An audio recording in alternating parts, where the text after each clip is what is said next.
Alright there, so we're just going to jump straight in there with the second video, and we're going to talk about the development from my offline edit to my online edit. Now admittedly there's not much that's changed because I spent a hell of a lot of time on my offline, but there is some differences.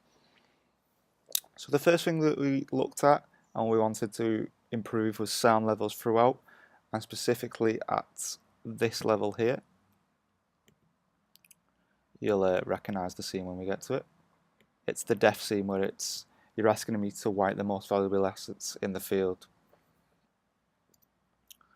So all we did was adjust the sound levels where appropriate. So we take a little zoom in to this point.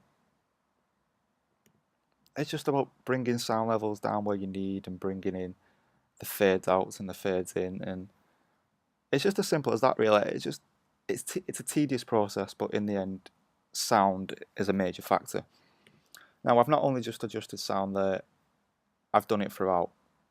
So if we take a look at obviously the main soundtrack, there's certain points where you want to bring audio in at like these points, and then towards the running in at the end where we've got the big dramatic roof chase, we just want the levels to be high there. But then we've got individual tracks like down here and here that need to be affected as well.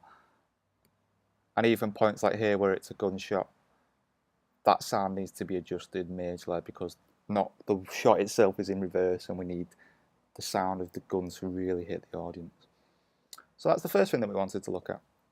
Secondly, we want to take a look at this scene, which is where we had the key audio about putting Bourne in a body bag. Originally I had no footage there, but now I actually just included the footage of what they're saying.